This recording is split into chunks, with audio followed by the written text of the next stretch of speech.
PAN y PRD denuncian penalmente a Arturo Saldívar. López Obrador lo respalda. Aprueban en comisiones crear el fideicomiso para el bienestar. Protestan en Fresnillo, Zacatecas, por personas desaparecidas. Comienza juicio en Nueva York en contra de Donald Trump. Vamos con toda la información. Bienvenidas, bienvenidos.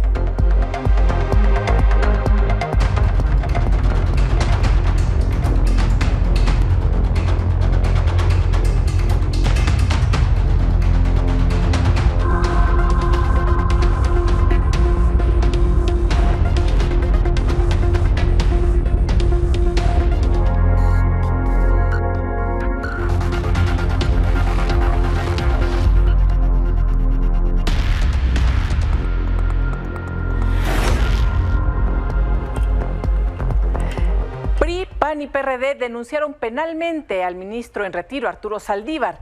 Lo señalaron de presionar a jueces para liberar a políticos que operan a favor de Morena. Pusieron como ejemplo al exgobernador de Tamaulipas, Eugenio Hernández, quien estuvo preso por enriquecimiento ilícito y ahora es candidato al Senado por el Partido Verde. O a Euquid Castañón, exfuncionario de Puebla, detenido en 2020 por extorsión, pero liberado en octubre. Indicaron que ahora opera en la campaña de Alejandro Armenta. O Erubiel Ávila, a quien el PRI denunció por el desvío de 1,365 millones de pesos cuando gobernó el Estado de México. Lo que está haciendo el gobierno morenista es sacar a personas de la cárcel para hacerlos candidatos o para ponerlos a operar. Por eso hoy denunciamos que Morena, cuando le conviene, está utilizando los temas judiciales para tratar de que beneficien sus campañas electorales. El expriista Erubiel Ávila, quien ahora pertenece al Partido Verde, se defendió de estos señalamientos y retó a que lo investiguen. Quiero decirles que las cuentas de mi gestión están claras, transparentes. El que nada debe, nada teme, así que se investigue lo que sea necesario. Cada día miles y miles de priistas están yendo del PRI por esta mala dirigencia de Malito Moreno. Sepan que siempre contarán con su amigo y aquí estoy dando la cara y siempre para rendir cuentas. Esta mañana el presidente López Obrador dijo que la investigación administrativa del Poder Judicial Federal en contra de Arturo Saldívar es una especie de venganza. Y ahora hay un debate contra de el ex ministro Saldívar. Dejaron entrar una denuncia anónima y le dieron celeridad, justicia pronta y expedita. Y ahora pues ya se sabe que es una especie de venganza en contra del ministro Saldívar. Tiene todo nuestro apoyo, nuestro respaldo, nuestra confianza. Yo lo considero un abogado íntegro.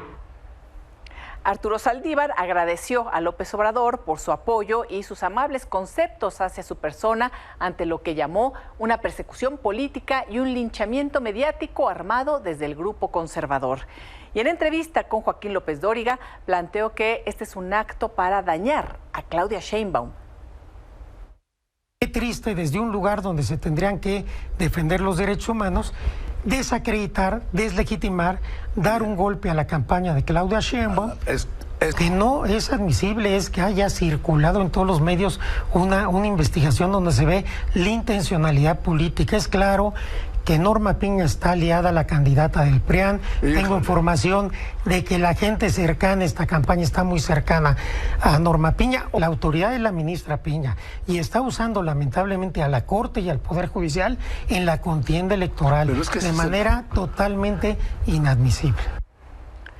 La Comisión de Seguridad Social de la Cámara de Diputados aprobó la creación del Fondo de Pensiones para el Bienestar, que se conformará tomando 40,000 millones de pesos de más de 2 millones de afores inactivas de personas de 70 años en el caso del IMSS y 75 años en el del ISSSTE.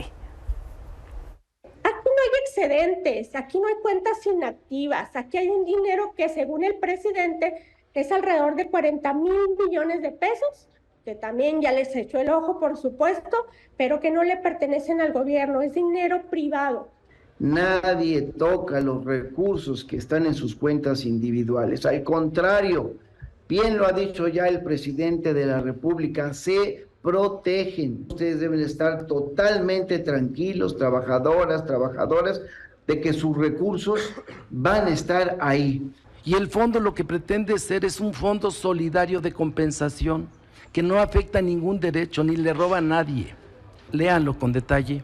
Lo he dicho, a veces la ignorancia es atrevida y es normal en los seres humanos, pero las iniciativas como los libros no muerden.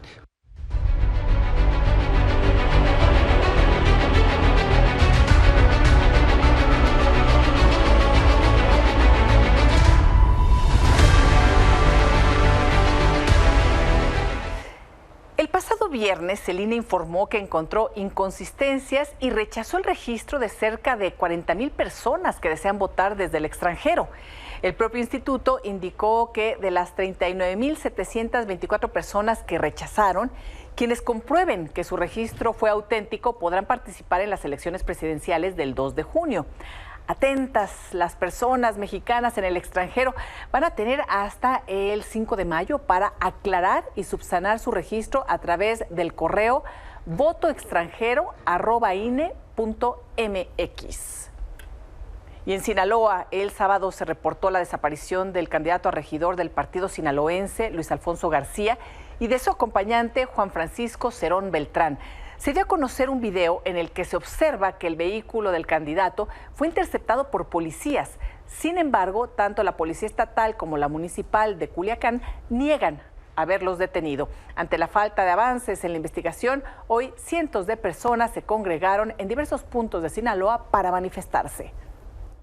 ¡Vivos se lo llevaron! ¡Vivos los queremos! ¡Vivos se lo llevaron! ¡Vivos los queremos!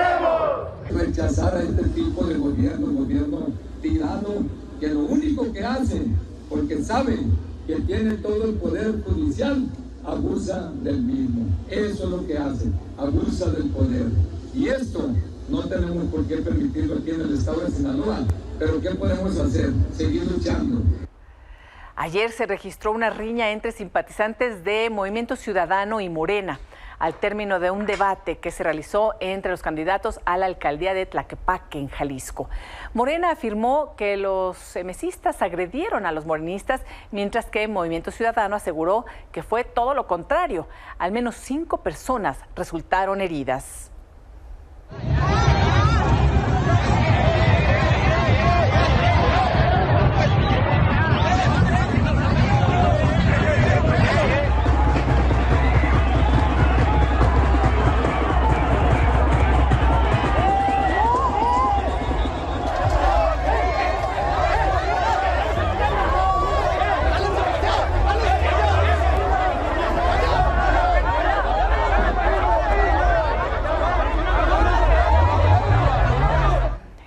La canción de la campaña de Jorge Álvarez Maínez de Movimiento Ciudadano se posicionó en los primeros lugares del top de los 50 más virales en México y se escucha, en antros, bares, fiestas, gimnasios.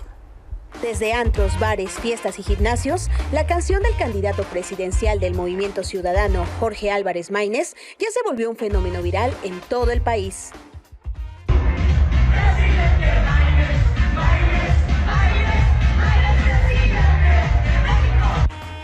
Y es que la melodía titulada Presidente Maínez, que salió el pasado mes de marzo y que además es interpretada por Yahweh López, quien participó hace años en la canción Movimiento Naranja, alcanzó gran popularidad.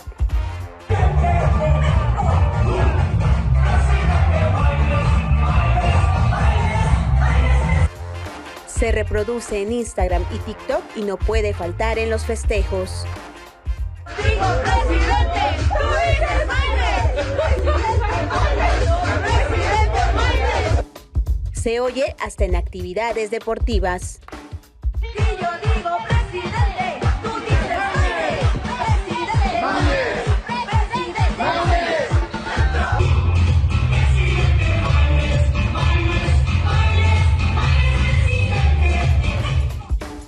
Este tema escrito por Moisés Barba González incluso arrasó en el top de los 50 más virales en México, de Spotify, una de las mayores plataformas musicales. Ayer nos enteramos que, Presidente Maínez es la canción número 2 más viral en Spotify en estos momentos. Les queremos pedir que nos ayuden a hacerla la más viral el día de hoy. El candidato de Movimiento Ciudadano, Jorge Álvarez Maínez, aprovecha este furor. Yo les pido que en sus fiestas, que en las bodas, que en los lugares a los que ustedes vayan, pongan la canción, la bailen, nos sintamos orgullosos. Expertos en el campo electoral observan que esta nueva estrategia tiene un enfoque innovador al dirigir la campaña hacia el público joven, especialmente a aquellos que votarán por primera vez, en lugar de emplear recursos en pendones y pancartas. Telediario.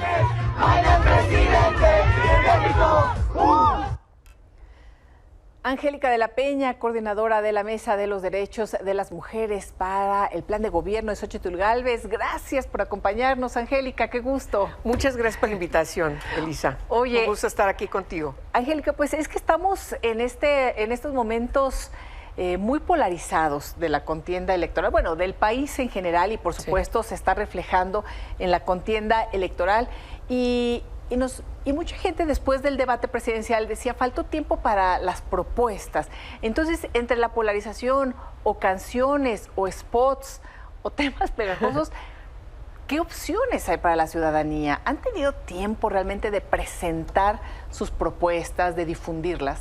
Bueno, en primer lugar, creo que la polarización es algo que tenemos que atender y no es nuevo. Sí. Realmente tenemos más de 5 años en una polarización desde las mañaneras que parece que están ahí, hay una constancia permanente de 5 días a la semana que el presidente de la República se ha encargado de polarizar entre buenos y malos al país. Eso existe, pero eso viene desde el gobierno federal. Las campañas, vamos a entrar a los debates. Sí. Hoy las campañas son más pequeñas, son más cortas que en otras elecciones. Esta cosa rara en la ley electoral del impasse, precampañas, intercampañas, qué sé yo, me parece que hay que corregirlo y eso estaría del siguiente Congreso. Porque además se volvió una pre y qué podías hacer, qué no podías hacer. Larguísima. Y como que un gran prejuicio de que pórtense bien porque se portan mal. Okay. Yo creo que hay que quitar esos prejuicios. Me parece que la ciudadanía son personas adultas y pueden perfectamente entender los momentos en que se entra en una competencia y eso viene desde mucho antes de que la ley te determine vas a iniciar una campaña. Oye, Angélica, pero mira, mencionabas ahorita el tema del presidente en las mañaneras. Precisamente hoy, como en otros momentos, el INE ha resuelto sobre este tema. Hoy ordena que se edite o se baje una de las mañaneras y además conmina o obliga, es que ya no sé el alcance del INE porque pues se repite y se repite, pero al propio vocero presidencial para que revise los contenidos antes de que salgan al aire en este programa en vivo o en esta conferencia que tiene el presidente. Pero el presidente a su vez dice, ¿por qué me van a coartar a mí mi derecho a la libertad de expresión cuando los otros están diciendo cosas en mi contra? Bueno, en primer lugar, la Constitución es muy clara y determina cuándo quienes gobiernan pueden hacer proselitismo y cuándo no. Durante las campañas electorales, todos y todas las funcionarios públicos de cualquier orden de gobierno tienen que abstenerse de hacer proselitismo. Y el presidente lo hace todos los días. Me parece que eso no se puede ocultar. Él ha utilizado desde que determinó la constitución de las mañaneras, desde que inició su gobierno, al segundo día que inició su gobierno, a usar este espacio para hacer un proselitismo y empezó a polarizar y empezó a decir sus propios datos. Me parece que hoy estamos ante una situación muy preocupante, Elisa, porque la violación a la Constitución por parte del presidente de la República es muy grave. Y claro, el mensaje que se manda es de que los gobernadores y todos los demás funcionarios lo pueden hacer igual en los estados. Yo creo que el Estado de Derecho está en una situación complicada cuando el primer mandatario del país, que tendría que ser el ejemplo de respeto a la Constitución, no lo está haciendo. Eso es, y hay algo muy importante también que quiero decirte. y todos lo vemos, todas lo vemos. La polarización entre buenos y malos ha llevado como nunca al país a una confrontación que obviamente en este pequeño espacio que se tiene de campañas electorales, pues se ve. Y entonces los debates, por desgracia, también están mal diseñados, no existe el debate como tendría que estar, donde se vea, como tú misma lo mencionas, el debate de las propuestas, la diferenciación de las propuestas que hacen las candidatas y el candidato para saber qué es lo que se está proponiendo por cada quien. En el caso de Xóchitl me parece que es muy claro lo que está proponiendo y no hubo tiempo para que lo dijese, y bueno, hemos tenido que hacerlo después del debate para que quede muy claro cuál es su propuesta y competir con esta dinámica de recursos desde el Estado que tiene la candidata del gobierno. Ahorita que mencionas lo de buenos y malos, ¿el Poder Judicial Federal entró a esta dinámica política electoral o al momento tan álgido que se vive en nuestro país con esta denuncia de carácter administrativo que acepta el Consejo de la Judicatura Federal y la Suprema Corte? En el caso de la Saldívar. Suprema Corte, en el caso de Saldívar. Bueno, pues, a ver, Saldívar, cuando era ministro y era presidente de la propia Corte, aprobaron un acuerdo para que se hiciera estas investigaciones cuando hubiera lugar. Y me parece que ahora lo que está haciendo... ¿Aún anónimas? Sí, incluso se podrían, incluso establece que se pueden recibir denuncias anónimas y la judicatura está obligada a investigar. Me parece que eso está bien porque tocas a veces temas muy complicados, muy peligrosos incluso algunos, entonces la denuncia anónima pues te obliga a que haya una investigación y puedas comprobar si ha lugar o no ha lugar. Y yo creo que es el papel de la judicatura, sobre todo cuando tienes a un país enfrascado en una bronca tremenda en donde la delincuencia organizada está haciendo de las suyas en todo el país. Volvemos otra vez a tocar el tema del Estado de Derecho. No hay un respeto a la Constitución por parte del presidente, pues tampoco hay un respeto a las leyes, y el relajamiento que tenemos en todo el país de delincuencia organizada y de inseguridad tiene una razón de ser. Entonces yo veo bien, si no tiene nada que ocultar el exministro Saldívar, pues que el Consejo de la Judicatura haga lo que tenga que hacer respecto de los señalamientos y las investigaciones periodísticas que dicen que no actuó correctamente, e incluso el propio presidente de la República recuerda que dijo, yo le llamé para que tomara decisiones sobre estos casos. Jueces. Bueno, ¿qué haces sobre eso? Pero al final son baterías que vemos y, por ejemplo, en las redes, pues Morena Gobierno ahora dice, es la ministra Norma Piña, y le pone nombre, apellido en contra de esa. Es decir, abona a todos estos discursos, independientemente de lo que se tenga que hacer y los procedimientos legales que Mira, deben Lisa, hacerse. a la ministra Norma Piña, desde que llegó, el presidente la está atacando permanentemente, la está insultando, está dejando que sus propios adeptos y simpatizantes vayan y le tomen y le cierren las puertas de la Suprema Corte. Entonces, yo creo que la respuesta que hace el presidente sigue abonando en esta denostación que está haciendo contra la ministra, porque simplemente ella está haciendo lo suyo, cumplir desde su función como poder independiente, autónomo, libre del poder ejecutivo, y haciendo lo que tiene que hacer en el marco además de un colegiado que es el resto de quienes integran la Suprema Corte. ¿Cómo estás? ¿Cómo están? ¿Cómo van? Porque, pues bueno, después del debate, ¿no? Y lo hemos comentado en este espacio, la propia Xóchitl Gálvez no se sintió a gusto. Dicen, ella perdió en el debate, viene un segundo, un tercero, estaban proponiendo las candidatas también un nuevo formato para que puedan exponer sus temas. ¿Este arroz ya se coció? No, pero claro que no, y simplemente ver la historia de todas las elecciones, de todos los procesos electorales que hemos tenido en el país.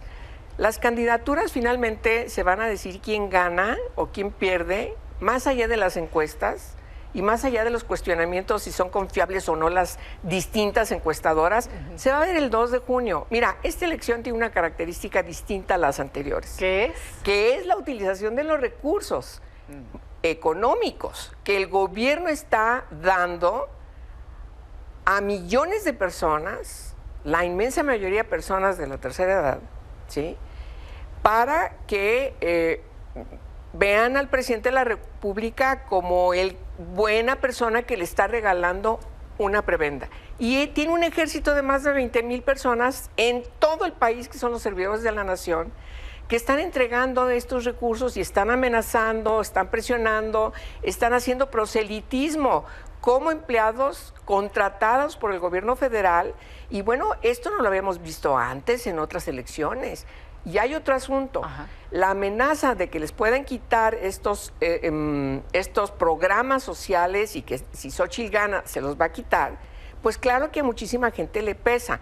Yo quiero decir con toda puntualidad, Xóchitl Gálvez no va a quitar ningún programa social que tiene ahora el presupuesto de egresos de la Federación.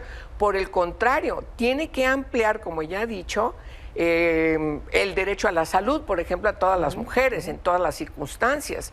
Tiene que, además, garantizar que todas las niñas y los niños, sobre todo en las zonas más complicadas, en situaciones más de vulnerabilidad, porque están en pueblos, en municipios, en comunidades, incluso comunidades indígenas, pues puedan acceder a la escuela. Mira, la pandemia nos dejó, en la realidad, más de 1,5 millones de niñas y niños que desertaron de la escuela. ¿Dónde están? Te voy a decir dónde están. La inmensa mayoría están en los pueblos indígenas. La inmensa mayoría están en las zonas suburbanas de las grandes metrópolis. Están en los pueblos, en las comunidades. Son las niñas y los niños más pobres. Me parece que hay mucha demagogia en la utilización de los programas sociales y sobre todo me parece que sí tenemos una crisis en el ejercicio de derechos que antes teníamos y que ahora está en una situación de gran desventaja con la desaparición del Seguro Popular, con la desaparición del INSABI, con la desaparición de programas importantísimos para prevenir el cáncer cérvico-uterino, cáncer de mama de niñas y niños. Es decir, estamos ante una situación muy complicada y la gente no debe tener miedo a que le van a quitar sus programas sociales. Me parece que sí tenemos que hablar con la verdad y ver que haya una situación de cercanía con la realidad, sobre todo todos estos recursos que está recibiendo la gente son recursos del gobierno, no son del presidente de la República. Angélica, vamos a estar platicando con las colaboradoras de las candidatas, del candidato, para conocer sus posturas de las situaciones del momento, de lo que viene. Así es que, si nos lo permite, sigamos en contacto. Muchas gracias por la invitación, Elisa. Me encanta que tengas este segmento y muchas gracias a Milenio TV por Te lo agradezco invitarme. mucho, querida Angélica. Muchas gracias. Buenas noches. Buenas noches. Una pausa y volvemos. Se registra un incendio en la zona de Pastizales en Nezahualcóyotl, el Estado de México, el cual se ha intensificado. Nuestro compañero Rodrigo Alarcón tiene toda la información. Rodrigo, ¿cómo estás? Buenas noches. Elisa, muy buenas noches. Efectivamente, nosotros caminamos hasta el final de la calle 40, aquí en la colonia El Sol. Esto es municipio de Nezahualcóyotl, en el Estado de México. Nos adentramos a una zona de pastizales secos, donde a lo lejos podemos ver que son aproximadamente unos 300 metros o un poco más, Elisa, donde se registran estas fuertes llamas que han consumido aproximadamente 6 hectáreas, que es uno de los informes que hemos podido lograr recibir a través de las autoridades. Son 3 los incendios que se encuentran aquí en este sitio, en esta zona de pastizales. De acuerdo a un policía estatal con el que tuve oportunidad de platicar fuera de cámara, me dice que esto se registra en terrenos de la Comisión Nacional del Agua.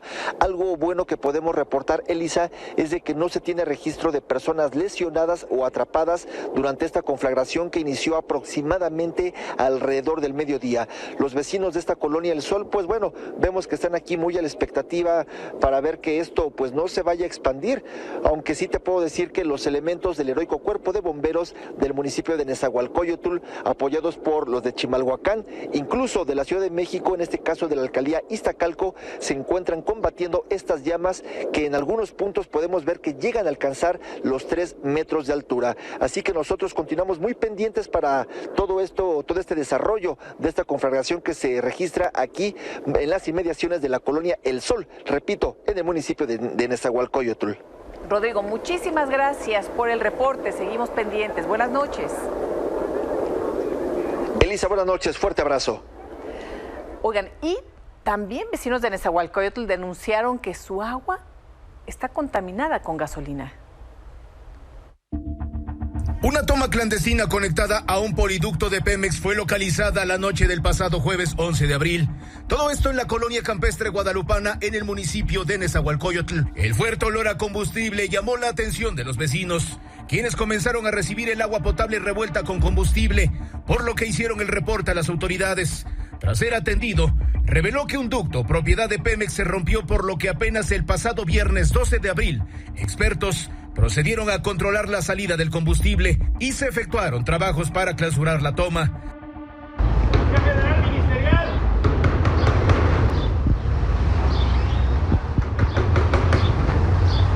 Policía Federal Ministerial.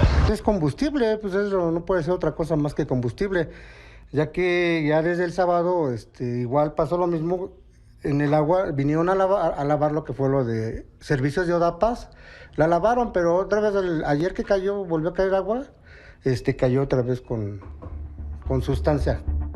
Este lunes 15 de abril, elementos de la Fiscalía General de Justicia del Estado de México, personal de Pemex, Secretaría de la Defensa Nacional y bomberos arribaron con una orden de cateo para ingresar al inmueble. Según vecinos, no sería la primera vez que en este lugar ocurre una ruptura de un ducto. Está contaminada, a final de cuentas ya vinieron el sábado, lavaron la cisterna los de Odapas, pero caer agua y vuelve a hacer lo mismo, vuelve a ser agua turbia, agua contaminada. Hemos llamado a las autoridades y han respondido, han venido, pero pues igual ellos tampoco no saben cómo manejar esta situación. Tengo que comprar agua, no acarrear, comprar, porque pues toda la zona, pues, todo el agua está contaminada. Los llamados piquetes a ductos de Pemex para la ordeña de combustible aumentaron en un 169% en un año, según cifras de la misma petrolera. Hay unas aberturas, pero todo eso huele mucho a gasolina. Quién sabe si se está escapando un ducto o algo. Finalmente es peligro para la comunidad y para todos los vecinos. Entonces, sí quisiera reportarlo. De acuerdo a la Ley Federal para prevenir y sancionar los delitos cometidos en materia de hidrocarburos, en su artículo 12, subsección primera, la persona que infrinja la ley con el robo de combustible será acreedora a 5 años de prisión como mínimo y una multa que podría llegar hasta las 200 UMAS.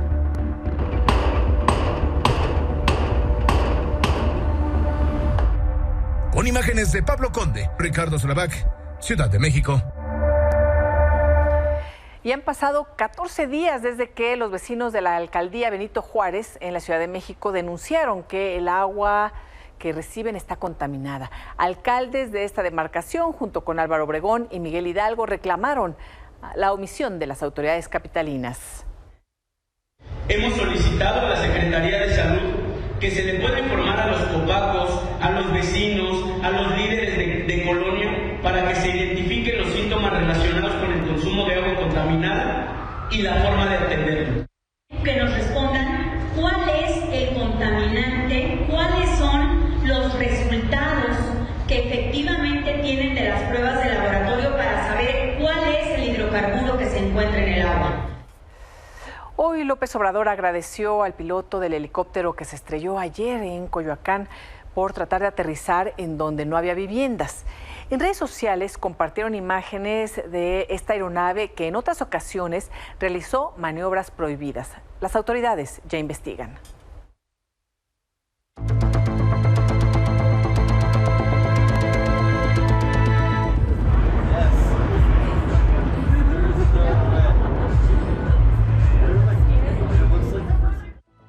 realizando maniobras inusuales sobre Paseo de la Reforma o la Alameda, en el centro de la Ciudad de México, fue grabado y difundido en redes sociales el helicóptero privado que este domingo se estrelló en un predio de Coyoacán. Tras el siniestro, que cobró la vida de 2 pasajeros y el piloto, usuarios de redes sociales denunciaron supuestas maniobras de riesgo que se implementaban con esta aeronave. El Sindicato Nacional de Controladores de Tránsito Aéreo señaló que este tipo de movimientos están prohibidos y espera que los videos sean parte de las investigaciones. Las operaciones, la operación de helicóptero en condiciones riesgosas. Si él tenía planeado realizar alguna maniobra, pues debe de incluirlo en su plan de vuelo. La responsabilidad de los pilotos de aviones, de helicópteros, de globos aerostáticos, de todos estos vehículos, pues es operar con responsabilidad, ¿no? Nunca poner en riesgo la vida de las personas, ni en tierra, ni los que van transportándose en la aeronave. Fuentes de la Fiscalía General de Justicia Capitalina señalaron que los cuerpos de las 3 víctimas quedaron calcinados, por lo que realizará confrontas genéticas para establecer su identidad. Además, retiró los restos del helicóptero para ser analizados. Para Milenio Noticias, Carlos Vega.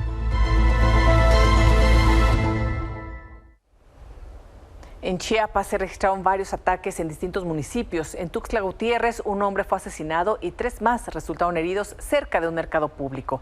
Anoche fue incendiado un taxi con una persona a bordo. En Villa Corzo fue asesinado el regidor José Margay, mientras que en San Cristóbal de las Casas se reportó una fuerte balacera. Madres buscadoras de Zacatecas protestaron frente al Ayuntamiento de Fresnillo.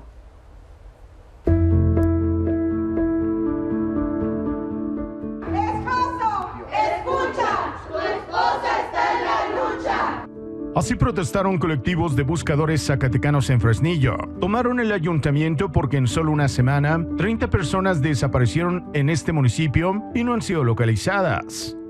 Es alarmante. Desgraciadamente estamos en un pueblo que ya no tenemos seguridad. Ya no hay seguridad, ya todos tenemos miedo al salir con nuestros hijos. ¿Qué está pasando?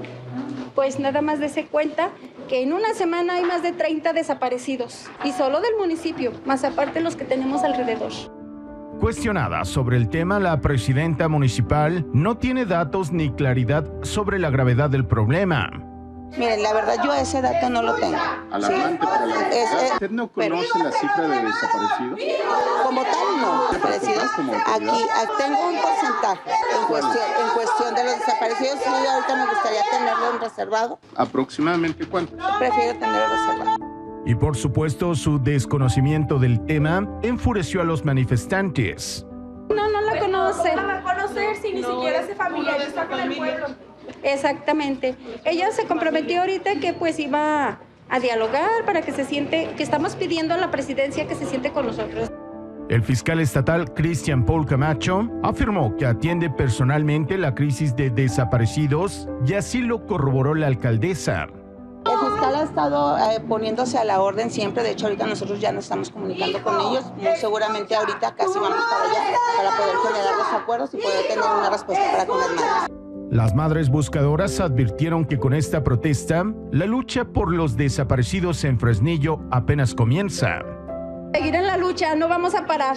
Esto no va a parar aquí si no nos dan solución. Vamos a seguir hasta tener respuestas de nuestros familiares, porque no es 1 ni 2. Si se da cuenta, son miles y nadie le pone atención. Fresnillo es una plaza que se disputan 3 cárteles del narco. Además de homicidios, secuestros y balaceras, este año las desapariciones van al alza. Además, según el INEGI, es el municipio con mayor percepción de inseguridad de todo el país. Desde Zacatecas, para Milenio Noticias, Omar Hernández.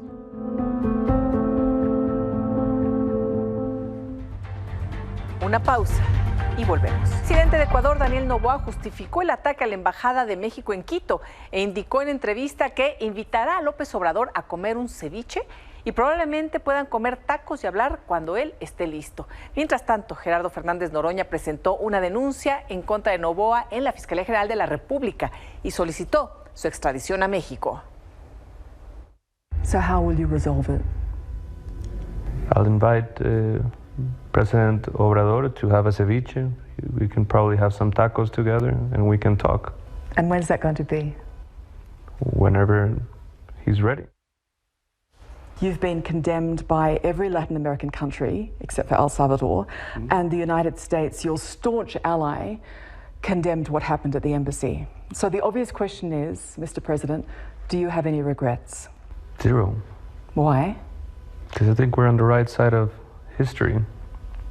And also, they also condemned the fact that some governments use their embassies as, when with the facade of a political refugee, but it's actually for impunity. It's actually to save the criminals from their sentence. Arrancó uno de los juicios en contra de Donald Trump. El expresidente de Estados Unidos se enfrenta en Nueva York acusaciones por pagar y silenciar antes de las elecciones del 2016 a la actriz porno Stormy Daniels. Este lunes se presentó en un tribunal de Manhattan en donde se realiza la selección de los miembros del jurado. Nothing like this has ever happened before. There's never been anything like it. Every legal scholar said this case is nonsense. It should never have been brought. It doesn't deserve anything like this. There is no case, and they've said it. People that don't necessarily follow or like Donald Trump said this is an outrage that this case was brought. This is political persecution. This is a persecution like never before. Nobody's ever seen anything like it.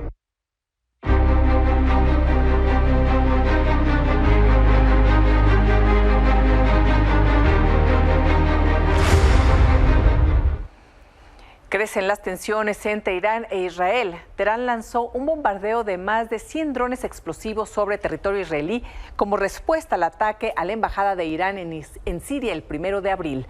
La mayoría de los misiles fueron repelidos por el sistema de defensa de Israel y las estaciones militares de Estados Unidos que protegen a este país. Hasta aquí la información. Gracias por su atención. Los espero mañana en este espacio de noticias. Hasta entonces, buenas noches.